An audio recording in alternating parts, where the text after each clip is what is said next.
Hi guys, welcome to my channel. As usual, my name is Iyetunde Adeyemi. I have 5 years experience as a commercial cabin crew. So today on my channel, I'm going to be talking to you about building your cabin crew career. Yes, I'm going to be talking about building your cabin crew career. When you get a cabin crew job, I want to believe that you don't intend to stay in one position in that position for like forever. I want to believe that you have the intention of progressing with your career. I want to believe that you have plans to build yourself up as a cabin crew, and not that you just become a cabin crew and that's just how it's just going to end like that. So I'm going to be telling you about how to build your cabin crew career, the steps you need to take to get yourself promoted at least 1 year after you get a job with an airline. Okay, so after you've gotten a job with an airline, after you're done with your training and you start flying, remember that you are still on probation. Most airlines, their probation is always like 6 months. Now within that 6 months, what that probation means is like the slightest thing that you do, you'll be fired. Any small thing you do, if you do not obey the rules and regulations, if you do not report on time for your flights, if passengers complain about you, if your colleagues complain about you, if your supervisor, your performance manager complain about you, are going to be out of the company with immediate effect. They're not going to give you any warning or query. That is what that 6 months probation is. So you need to be very strategic when you get a job with an airline. Take your time and focus on the reason while you are there. Let me tell you something. When you get a job and you start flying, you're going to hear so many things. You are going to hear people tell you everything that is bad about the airline, everything that is wrong about the airline. So you need to be very careful that you don't allow those voices to control you. You need to know the reason why you are there.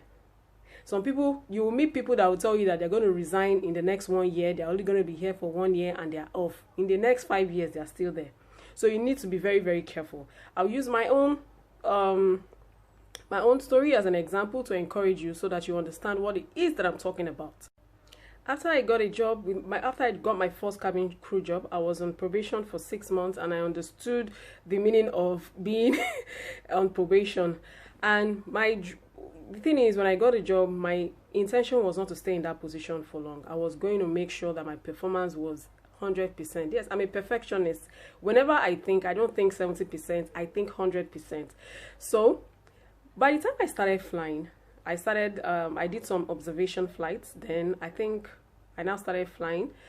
There was nothing, the people that I met there, that is, other air hostesses that you meet there was nothing I did not hear.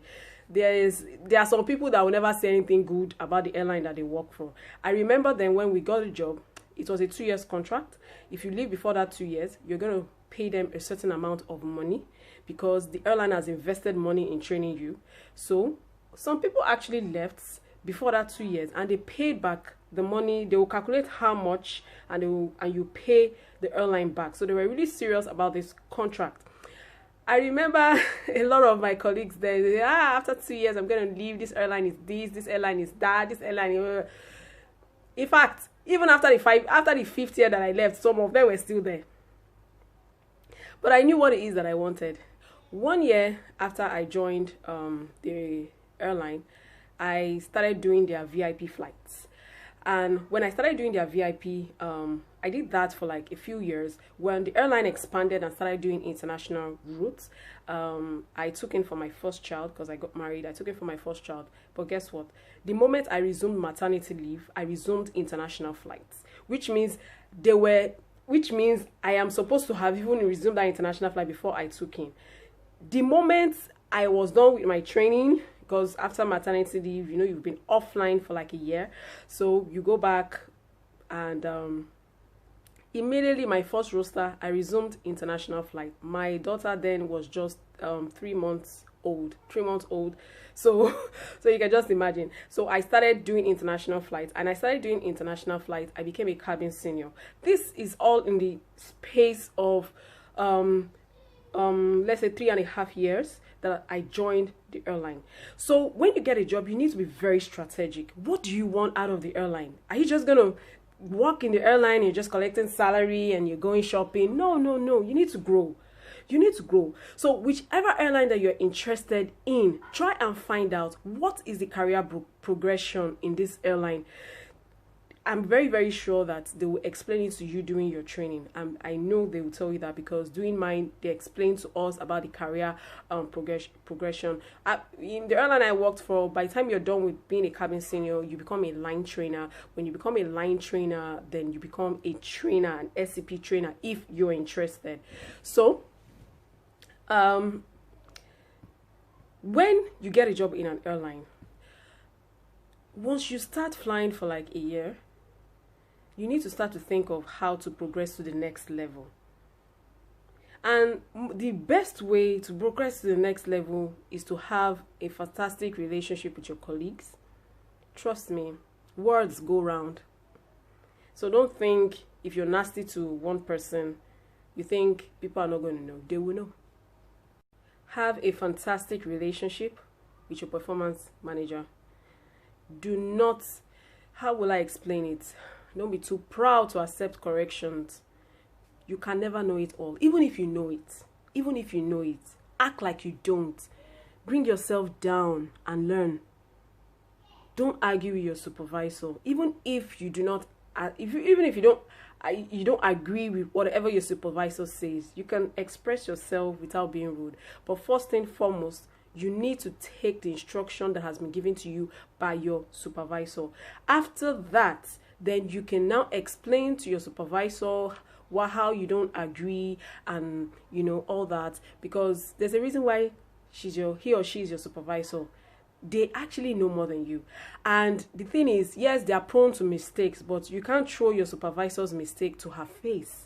No, you don't do that, because these people have an impact on your stay in that company. So you need to use your head, and you need to be very strategic. Okay?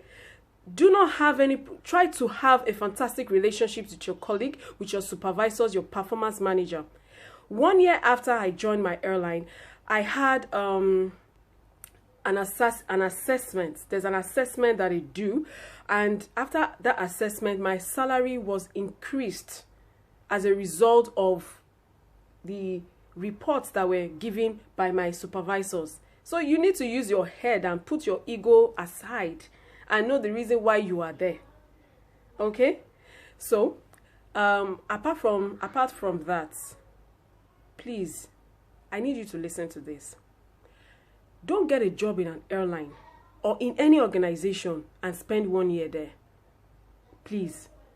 Don't get a job somewhere and spend just a year in that organization. Trust me. If you don't have a valid reason for leaving, and when I mean valid reason, maybe something that has to do with medical, your health. If you don't have a valid reason, it's going to speak against you in the next job interview you go for. I'm not saying you won't get another job, but let me give you an example. I have 5 years commercial experience. That's the reason why you're listening to me. If I told you that I only worked in a place for like a year, how would you look at me? If someone comes to you and tells you they've been in a particular organization for like 10 years, what does that say about that person? If they tell you they've worked in so and so place for like 15 years, what does that say about that person? Loyalty. Every organization loves a loyal employee. Don't get a job somewhere, and because some people are telling you things, or maybe 2 or 3 people, you have an issue with 2 or 3 people, the next thing you just resign. No. Build your CV, build your career there. I'm not saying you have to be there for like forever, but before you decide to leave to another place, build. Stay in a place, let it get to 3 years, 4 years, 5 years before you start to. Let me tell you one thing about YouTube videos, airline YouTube videos. If I want to watch any airline YouTube video, the first thing I want to know is how long you stayed in that airline for you to be able to talk about that airline. For me to watch an ex-cabin crew's video to the end, for me to even listen to you, I have to be sure that you've been in that airline, I will not lie to you, starting from 4 years. If you stay in an airline for like a year, I won't watch your YouTube video to the end. because I don't want. I don't. What do you want to? What do you? As in, you worked in a place for like 1 year. What do you want to tell me? What do you want to? What do I want to learn? I'm always driven by people that tell me I've been in so and so place for like 10 years, 8 years, 5 years. I want to hear what you have to say. I want to listen.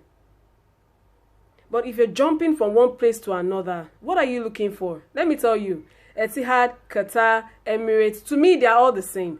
I know that Qatar has more rules, but it all has to do with the country itself. You know, and I mean, are you getting a job because you want to go partying, or you want to be irresponsible, or you want to get a job because you want to work? Because I honestly don't always understand when you know people just you worked in a place that paid you a salary and gave you a kind of lifestyle, then you resigned and you pick up and you start to talk and look. For me, everybody's way of looking at life is different, so I'm not here to judge, but I'm talking to aspiring flight attendants. Okay, you need to build. Very, very important. Build. Okay, build. Very important. Even if you're not going to work in a particular airline forever, the airline I spent 5 years with, I'm not working there anymore. But when I went for my Etihad, one of the things, the requirement Etihad asked me to bring, they told me to bring a letter from my previous employer. Now imagine if I had just left, or imagine if I had just spent 1 year, or if I had spent just 2 years there. Would I have been able to go back to my manager to give me a letter that I want? I explained to them. It was so easy for me to even get the letter. I got the letter from my manager and I got the letter from my chief pilots. They were so happy to give me the letter. Why? Because of my record. I built there. I took that letter and it was one of the things I was meant to submit at my Etihad assessment. Because some of you don't know that when you leave a particular place and you want to go to another place, they're going to make findings about your previous employer. They are going to, because they want to know you. So if you go to Qatar and you have worked in Etihad before, do you think they're not going to try and find out about you in Etihad? Or you've worked in Emirates and you want to go to Etihad, do you think they're not going to try and find out about you there? These companies are all in the UAE.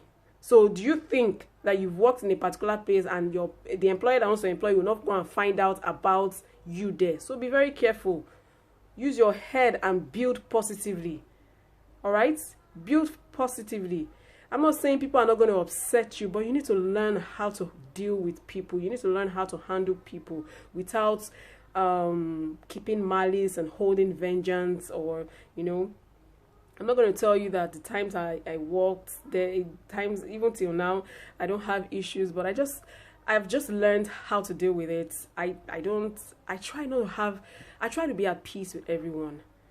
I don't suck up to everyone, but if you do something wrong to me, I know how to call you aside and make my point known without being rude.